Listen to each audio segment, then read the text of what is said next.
Üdvözlöm, Szalontai Jenő vagyok, a Sikerdíjas pályázatíró iroda vezetője. Most röviden beszélnék a várható mezőgazdasági pályázatokról.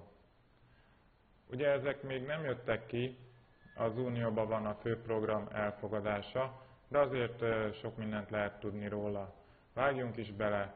A legkisebb gazdálkodók, akik a 3000-6000 ST közt vannak, egy általány jellegű támogatást fognak kapni, ami 15 000 euró. Az ST-ről ezen a honlapon tájékozódhat. Aki 6000 ST felett van, azok számára nem általány jellegű pályázat lesz, hanem különböző célterületek, mind a vízgazdálkodás, állattenyésztés, kertészet, gabonatárolók, kockázat megelőző beruházások és innovációs jellegű pályázatok. Ezeket átvesszük, amikről valami információnk is van. Az első, ami nagy érdeklődésre tart számot, ez a fiatal gazda pályázat. Megváltozik a fiatal gazda pályázatnak a feltételei. A 40 000 euró ugye nem változik, viszont az igen, hogy kiadhatja be az, akinek már van egy meglévő gazdasága minimum 6000 ST értékben. Ezt az előző linken kattintva meg tudja ön is nézni, hogy mekkora az öné. Az is fontos, hogy 6 hónapnál nem régebbi egyéni vállalkozó lehet csak. Ha ön őstermelő, nincs egyéni vállalkozója, az teljesen jó. És ugye, mivel már van gazdasága, igényelhetett területalapú támogatást is. Még fontos a mezőgazdasági végzettség, hogy lehetőleg középfokú legyen, elég sok pontot ér. Magtárszárító, kisebb méretű gabonatárolók létesítésére, szárítók korszerűsítésére lesz pályázat. A 35-45%-os támogatásra lehet számítani. Bejön még a kollektív fogalom, ami plusz 10%-ot jelent. Hát ugye itt több gazdálkodó összefog, azt jelenti. Nagyságrendileg akár 500 millió forintos projekt is összejöhet. Következő fontos terület az élelmiszer feldolgozás minőségi rendszerei. Ez év végén várhatóan jelenik meg a pályázat, 50% támogatással. Jogosult lesz minden mezőgazdasági vállalkozó, és azok a vállalkozók is, akik csak élelmiszerfeldolgozással kívánnak foglalkozni. Borászoknak külön lesz pályázati lehetőség 2016-tól.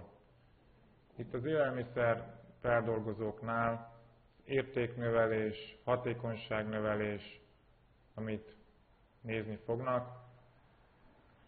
A relcsoportok tagjainak beruházása is itt szerepet játszhat. Ez egy új fogalom, nem sokára kitérünk rá. És minőségbiztosítási rendszerekbe is bekapcsolódhatnak. Állattartó telepek korszerűsítése is várható, még ez év vége felé. Vagy meglévő telepet korszerűsítünk, vagy lehetőség lesz új zöldmezős beruházásra is. Ezen belül inkább sertéstartó telepeket fognak támogatni. Fiatal gazdák támogatásban plusz 10%-ot kapnak.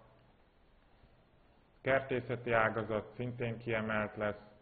Itt gyakorlatilag mindenre lehet pályázni, gépekre, meg ami esetleg ültetvény, fóliaház, energiahatékonyság, ezekre mind lesz pályázati lehetőség. A rövidellátási lánc, mint új fogalom, gyakorlatilag ugye azt jelenti, hogy a termelő minél könnyebben kijusson a piacra. Ehhez összeszerveződnek, ez egy szerveződés tulajdonképpen. Van a termelő, egy szervező, aki összefogja ezt a közösséget, és ők pályázhatnak arra, hogy közösen piacra jussanak.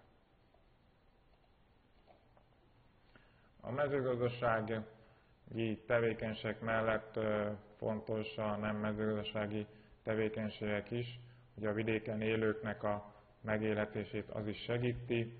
Lehetőség lesz majd kézműves tevékenység, kisipari tevékenység, turisztikai szolgáltatás bepályázására is, és induló mikrovállalkozásoknak is adnak pénzt, várhatóan 50-70% támogatással. És végül azt szeretném mondani, hogy a pályázatokra már érdemes készülni. Egyrészt, ha terveztetni kell, kezdje el a terveztetést. Másrészt, ahol egy minimum ST előírás van, nézze meg, hogy ön mekkora értékkel rendelkezik. Ha úgy gondolja, hívja fel kolléganőmet, majd ő megnézi ön helyet. Konkrétizálja elképzeléseit, gyűjtsön árajánlatokat.